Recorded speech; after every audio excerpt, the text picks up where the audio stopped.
I used to think I had seen everything in medicine. The kind of cases where survival seemed impossible, pain that drained every ounce of hope, patients who refused treatment simply because they couldn't bear to live one more day.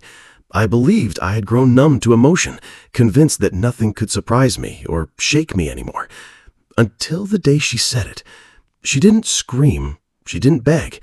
It was just a quiet sentence, spoken gently after a 7-hour brain surgery. And yet, that sentence, so hauntingly accurate, stopped me cold. She described her surgery in vivid detail, even though she had been in a deep coma the entire time. Who entered the room? Who argued with whom? She repeated the exact words I had whispered to myself when I thought no one could hear. There was no way she could have known, but she did. She knew everything.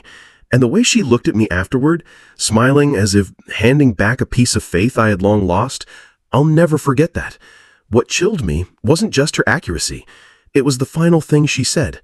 Just one sentence, but it made me question everything I thought I knew about life, death, and whatever lies in between. I can't explain it, but I know I need to share this. Not because I need you to believe me, but because someone out there is hearing something similar right now, and they're just waiting for permission to feel it too. Maybe that someone is you. So, what would lead a perfectly healthy woman with no symptoms and no anxiety to calmly state with certainty, "There's a tumor in my brain"? And more disturbing, how did she know exactly where it was? Emily Foster walked into my office on a gloomy March afternoon, when even the sunlight outside the hospital window seemed hesitant. She carried with her an energy that slowed the room down. There was no panic, no urgency in her steps, but her eyes told a different story. There was something in her gaze that felt both certain and unsure, calm and somehow racing against time. Emily was 42, an elementary school teacher from Oregon. She didn't smoke, had no headaches, and no medical history to be concerned about. And yet, when I asked her what brought her in, she didn't mention fatigue, dizziness, or insomnia. She simply looked at me and said, quietly but with the weight of granite, "I have a tumor in my brain, just above the right temple. I don't know how I know, but I know. I heard a voice. It woke me up at exactly 2:14 a.m., clear as if someone were standing next to my bed. But no one was there. The voice told me to get checked, told me I had to act now." "At first, I thought I was dreaming," she continued. "But the next night, it happened again. Same time, same voice. The strange thing is, I wasn't afraid. I felt peace. As if it wasn't threatening me, it was guiding me." Emily's family told her to rest, not to worry about something so irrational. Her friends teased her, saying she'd been reading too many spiritual stories, but she came anyway. She sat in that chair, steady and composed, and when I asked her why she trusted the voice, her answer came without a moment's hesitation. Because it didn't come from outside. It came from a part of me I've never touched before, and that part has never been wrong. But can a voice, just a voice, shake the foundations of medical science? Can intuition know what machines haven't detected? I didn't believe it, not until the MRI came back. And in that moment, everything began to change. I remember vividly the moment the printer began sliding out the first MRI films. Part of me still wanted to believe this was just a routine checkup, a slightly anxious patient, a few calm reassurances, and we'd all move on. But the images on the screen were telling a very different story, a deeply different one. Right there in the right temporal lobe, exactly where Emily said it would be, was a small mass, about the size of a pinky tip. It was tucked in deep, in a place that would have been almost impossible to detect unless the scan caught it at just the right angle, at just the right moment, with just the right sensitivity. A nearly flawless section of brain showed a tiny, unmistakable distortion. And that distortion was the very thing Emily had already seen before I ever saw it, even with a machine worth millions of dollars. I stared at the results, grasping for some rational explanation. Maybe it was a coincidence. Maybe she had read some medical material and internalized it. Maybe it was a kind of somatic delusion. But deep down I knew. No patient had ever walked into my office and pointed to the exact location of a tumor inside their brain with such clarity. I questioned Emily again, this time more thoroughly, as if I were trying to find the flaw in an answer I didn't want to believe was true. But she only smiled, calmly, not surprised, not proud. She wasn't pleased that she'd been right, she simply accepted it as fact. "I don't know what it is," she said, "but I know I didn't imagine it. That voice is still there, and it told me I'll be fine as long as I keep following the path." I used to think intuition was a vague emotion, something soft and unreliable, but in that moment, I started to wonder if intuition isn't something to doubt, but something meant to save us. And then things got more serious when we decided to move forward with the surgery. But the most unexpected part wasn't the operation itself. It was what happened in the middle of it. We scheduled the surgery for later that same week, not because the tumor was growing rapidly, but because of where it was, an area far too delicate to take any chances. Just a few millimeters off could affect speech or memory. Emily agreed without hesitation. She said she wasn't afraid. Not because she trusted us, but because she had already trusted the voice. Her calm unnerved me. It was almost uncomfortable, like I, the one wearing the white coat and holding the scalpel, was the one with less faith than the patient about to have brain surgery. The skies were gray that morning. In the operating room, the overhead lights cast a cold white glow, and the familiar sounds of medicine filled the air. The soft beeping of the heart monitor, the clinking of metal instruments, the rhythmic suction. We put her under deep anesthesia. She lost consciousness. But she didn't truly leave. I wouldn't know that until much later. The surgery began smoothly. Everything was going as expected. But 3 hours in, Emily's heart rate suddenly went erratic. Her blood pressure dropped. Alarms lit up the monitors. We activated the emergency protocol. Adrenaline was administered. It didn't last long, just 1 minute and 23 seconds. But in medicine, that's a line you don't cross lightly, a line between life and death. We revived her. Her vitals stabilized. Her heart beat again. But something didn't come back. Not in Emily. In me. In that moment, touching that edge, I found myself stepping out of everything I once held as absolute. Machines can save lives, but they can't answer the questions. And the questions started piling up the moment Emily woke up. No confusion, no extended coma. She was alert, far too alert. And what she said next, it didn't belong in any medical file. What do you do when the person lying unconscious tells you what you did while she couldn't see, couldn't hear, couldn't even breathe? She woke up earlier than expected. No grogginess, no struggle. No one had to call her name. Emily simply opened her eyes, turned to me, and smiled, as if we had just completed a journey we both knew the destination of. But what I'll never forget wasn't the smile. It was what came next. "I know you were scared. You froze when my blood pressure dropped, and then you whispered that you wouldn't let me go." I never said those words out loud, not once.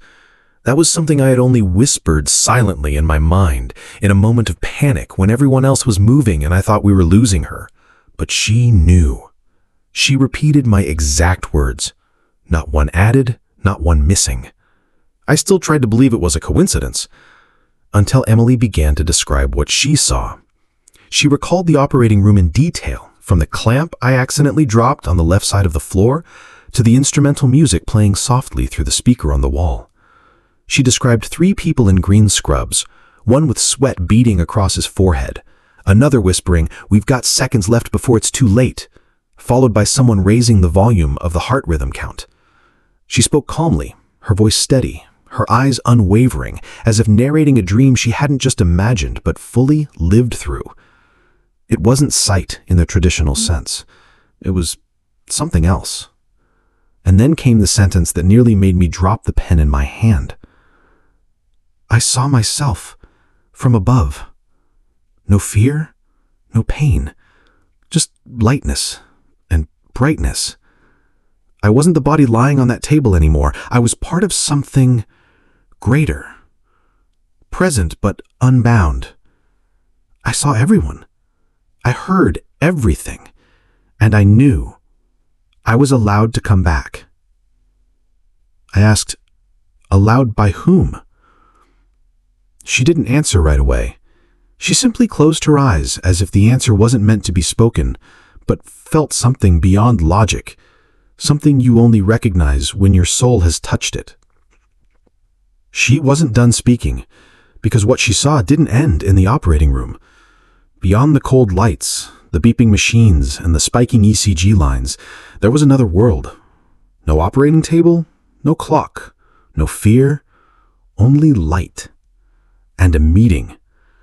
One she said she would never forget. I don't know how long she sat in silence before continuing. The air in the room felt heavier somehow, as if her very presence had thickened time. She no longer spoke with the tone of someone telling a story. Her voice had slowed, softened, like someone speaking from a place where language no longer existed. After I left my body, I didn't float. I didn't fly. I just wasn't being held back anymore. Everything became unbelievably quiet. There was no sound, yet I could hear. No blinding light, yet I could see. In front of me was a warm glow, not like a spotlight, but like a blanket laid gently over the soul. I didn't see anyone, but I wasn't alone. There was a presence, no shape, no name, but I knew it more deeply than anything I've ever known in life. It was a place I had once belonged to. Then the voice came again, but this time it wasn't like the one she'd heard by her bedside. This time it came from within her. It didn't speak in words. It didn't ask what she wanted. It simply reminded her, "You still have work to do. You're not finished. You must go back." "I wanted to stay," Emily said. "For the first time in my life, I felt like I didn't have to try anymore. No more pain, no more expectations, no more unanswered questions. Just completeness." But I also knew that feeling wasn't for now. It was a destination, not a place to stop and stay. The voice guided her through memories, times she had been ashamed of herself, the secrets she had buried, the moments she had wished she could disappear. But instead of judgment, she felt something entirely different. Forgiveness, acceptance, and love. Not love from a person, but from a source of light too vast to be named. I asked her, "Do you think it was God? An angel? Some higher power?" She shook her head. "I don't know. And I don't need to know. I just know it was more real than anything I've ever touched while awake." I sat there frozen, listening to every word as if I were hearing echoes from a part of myself I didn't realize I had lost. There is no scientific scale to measure what she described. But the strangest part was that I didn't want to dismiss it. I wanted to believe it. But even that wasn't the end, because when she came back, Emily didn't just bring memories of another realm. She came back with a message. One that wasn't meant just for me. It was for all of us. A message she had been told to share before it was too late. And what she said next completely changed the way I see life. She sat up just a few days later, recovering with a speed that felt almost unreal, like her body was racing to catch up with a soul that had returned from somewhere far beyond. I asked her if she felt afraid after everything that had happened. She paused for a long time, then said softly, "No, I'm not afraid of dying. I'm only afraid of living without ever hearing myself." That answer doesn't appear in any medical textbook, but it was truer than anything I had ever learned in a classroom. She told me she came back with a message, not from a god, not from some celestial being, but from the experience itself. She said, "We are not just bodies, not just heartbeats and survival metrics. We are something wider, deeper. And that part of us is always trying to speak to us. We're just too loud to hear it." In that moment, I wasn't a doctor. I was someone being healed, not because I was sick, but because I had forgotten that faith itself can be a kind of medicine. I used to think everything could be measured, explained, and diagnosed. But after the day Emily walked out of that operating room, I started to believe that some things don't need proof to be real. And sometimes the only thing you need to do is listen, not to the outside, but to what's within. Emily went back to teaching. She didn't become a prophet, she didn't start a movement, she didn't chase mystery. She simply lived, but she lived as if every day was a gift she had nearly lost. She began writing, not to be famous, but to tell her story for someone out there who might be hearing a voice no one else has ever acknowledged. This story isn't meant to convince you that the afterlife is real, or that we all have guardian angels. It's not about religion. It's about listening, about intuition, about that quiet knowing you felt but never dared to trust for fear of being called crazy, weak, or foolish. But what if Emily hadn't listened? She wouldn't be here. And maybe I wouldn't be the same man sitting here now. So what about you? Have you ever heard a voice inside you? Something with no evidence, no explanation, yet it keeps pulling at you like a thread you can't ignore. And if so, would you follow it? Or would you silence it and miss the one chance that might save you? Because maybe, just maybe, the thing trying to save you right now isn't a doctor. It isn't a machine. It's you. A deeper, wiser, more awakened version of you is waiting for you to believe.